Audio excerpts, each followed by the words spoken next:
I mean, not hiking the petrol price or diesel price, or they're not reforming the tax structure like GST. I think that is one of the biggest things which is possible. I can't figure out what is this politics where, what is good for the nation, for every country, whether it is, every state, whether it is run by BJP or non-BJP. It is good for the nation. And what is good for the nation, we should have political setup whereby these people can come together.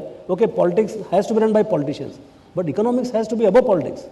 This is what is frustrating. That's what I am saying, that something which is unanimous, which even a layman like us can understand that this should be done by politicians, even that is not getting through. But Ramesh, reversing to your original question, see, if you look at India's GDP, this year will be 70 lakh crores or 80 lakh crores. What will it be, Raamdeo? Pardon? The GDP in rupees of this 90 lakhs. 90 lakh crores. The cumulative deficit of the states and the center is about 8 to 8.5%. So, Ramesh, you have a 7.5 lakh crore deficit. Now, the extent to which you are incurring capital expenditure, it may not be inflationary immediately. It will be inflationary immediately, but over a period of time you will build supply. But the extent to which you are using these deficits to fund consumption, I think that is the biggest source of inflation. I mean, you are going on increasing employee salaries in the government, right? You are not, that is being funded from the deficit. The employees with those salaries are getting buying power. How do you get the supply? That's why you see Delhi is the most expensive city in India. So the question is, the real source of the inflation, according to me, is the budget deficits and the commodity prices internationally. But just to get now into more market-oriented stuff, are we in a long-term commodity spike? Do you feel commodity prices are headed higher over the next 10 years, say? See, Ramesh, also one thing is assumed in higher commodity prices that demand will remain same at all level of prices. I think that may not be correct. It's not that if copper is to go to 15,000 rupees, 15,000, substitute, yeah. There will be substitute, and it's not going to, demand is not going to remain. And if you look at the return on capital which companies are getting in the present commodity prices, why will supply not come? Look at the amount of money Rio Tinto and all these companies are earning. You read Mr. Agrawal's statement today in the morning, no? The cost of production is $5 in. I didn't. So therefore, I don't see why supplies. I am not a commodity bull that commodities will go up day by day, day by day, day by day, year by year. I don't think we are in that kind of. Okay. Then let me get back to your favorite subject.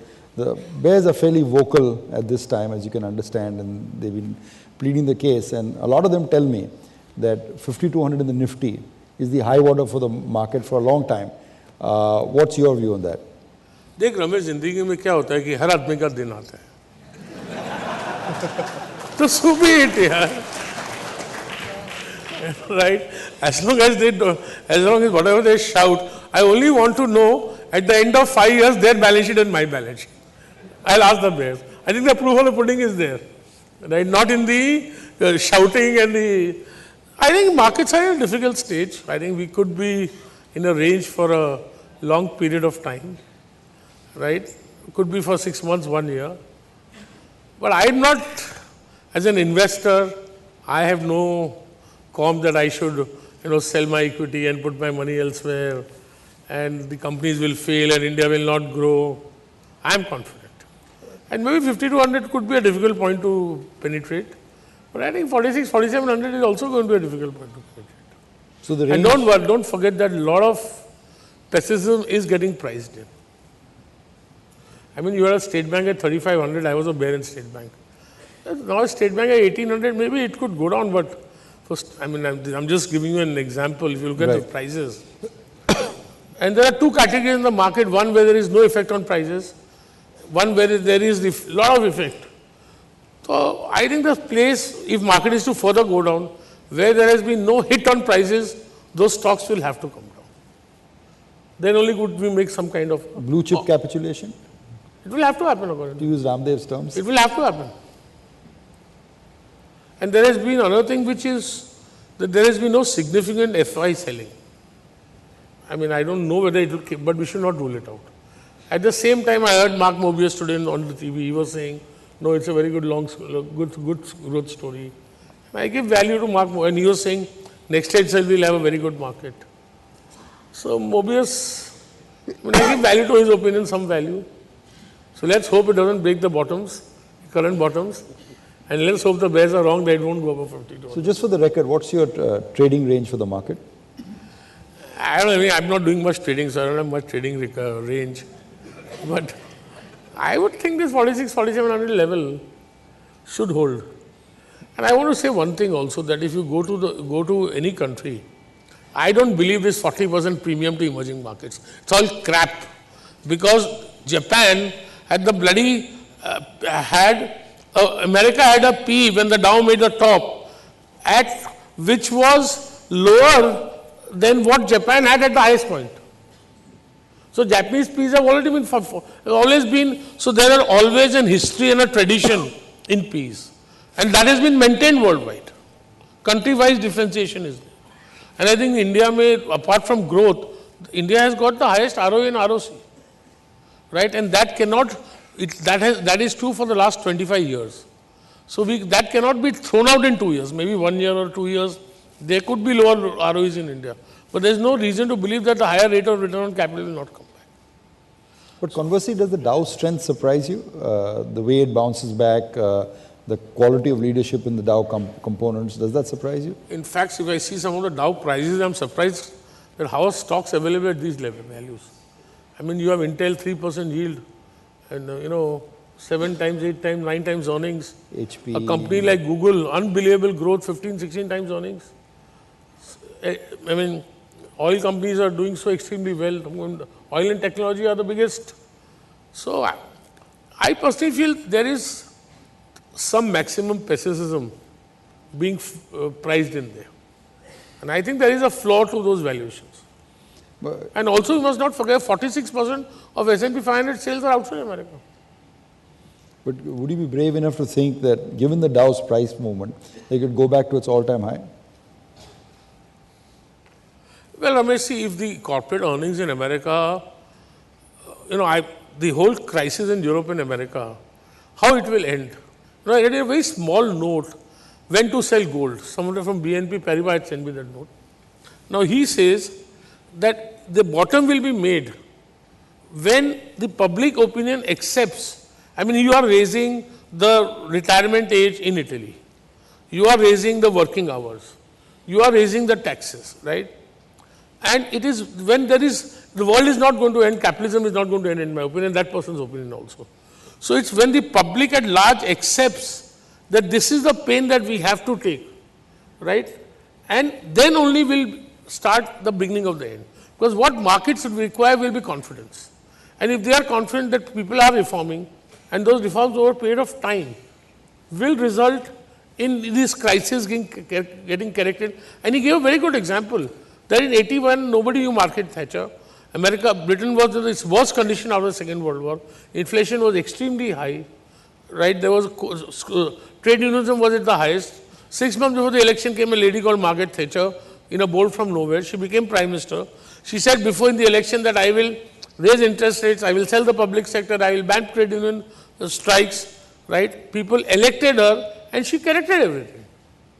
So democracy acts in a time of crisis. No, so the moment democracy agrees to do what is right, America as a nation is not going to get finished there, right? So the moment America and Americans agree to do what is right, markets will recognize it.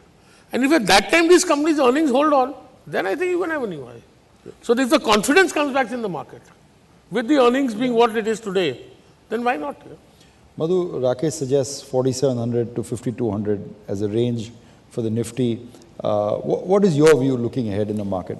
I think I'll take on the point which he mentioned later, which is, to my mind, the index is not at 5,200, it is much, much lower because it's only the 15, 20, 25 companies which are making this index.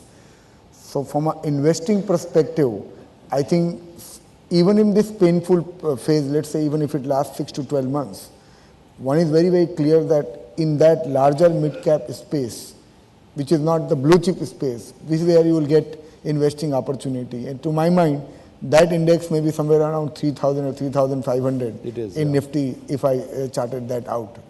So that's where one is investing time and resources to identify. And then if you believe Mr. Raamdeo Agrawal and if you want to be 20 years down the line, the see some of your companies being on that blackboard. So this is the time to invest in those companies, have time, patience, and I think you will get disproportionately rewarded.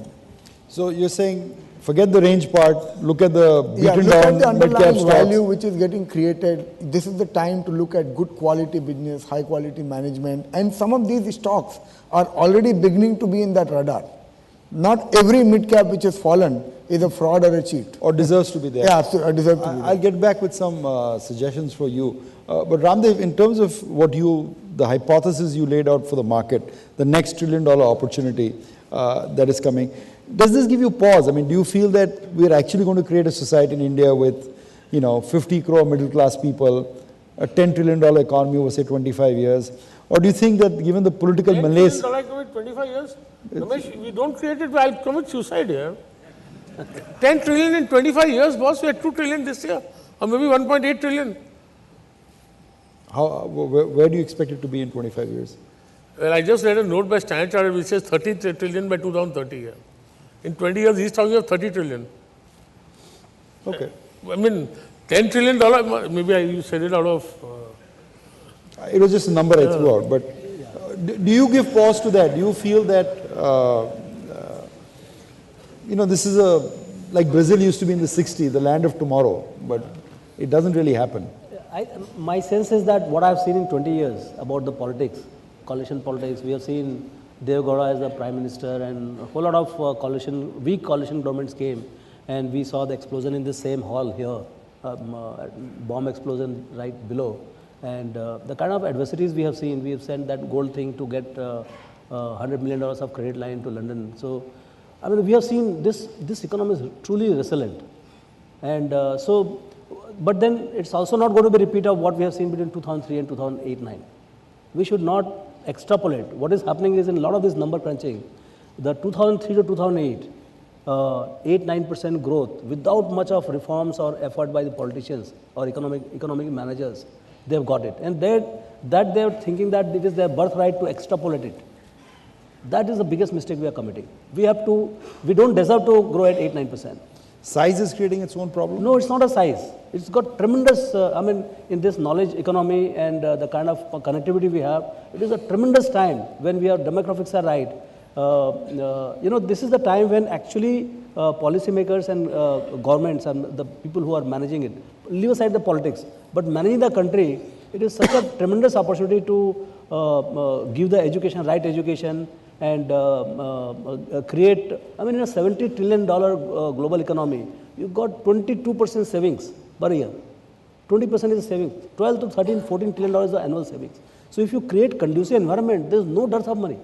There's no dearth of money for creating anything. Figure 35-37%. Yeah, but he's talking about the overall global. This thing. So there is no dearth of capital. So this is a brilliant time to build it up. China has already built in. This is the largest piece. I understand the theory, but given the political malaise that goes on here, that no decision gets made in Delhi, does that discourage you? I'll tell you one thing there. See, one track record, I agree that 9% we assume we are making a mistake. And Mr. Ahluwalia points it out he pointed out to Mr. Warren Buffett also, that 9% growth rate in India, you don't take it for granted. There are a lot of challenges. He told Mr. Warren Buffett, I was present. But at the same time, India has had a record where, you have raised the level of growth in every decade. And imagine we raised it in the 60s, in the heyday of socialism, 70s and 80s, when things were so difficult, right? And there was actually, there was nil decision making as far as liberalization, everything was concerned. So we can take comfort from the fact that maybe we have raised that level of saving to 6 to 7%. To bring it to that next level, now we'll have to act. Ramesh, if I can chip in here, we have done a study of the companies which have grown more than 8% for 25 years. So whether it is Singapore, Hong Kong, Korea, Japan, US, UK, there are three common factors which emerged in that study. One is a saving rate, if it is more than 30%, investment rate to GDP, if it is between 30 to 40%, and demographics, if that is in your favor. Which it is. And these all three factors are there for India, which is why we must believe that this is only a blip.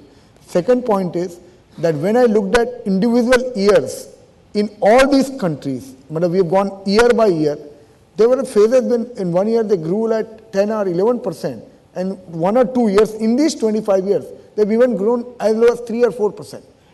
Singapore. Yeah, in all these countries, even in the US, for a 25-year trajectory which was like 8% plus growth, there was a growth of 3 or 4%. What is very interesting, twice. I think, correct me if I'm wrong, that their growth really peaked out, one, when they overinvested, and the real challenge was to create demand, which, the Japan actually, the bubble burst because they overinvested and they could not create the demand, right? So the challenge was, same thing in Korea today.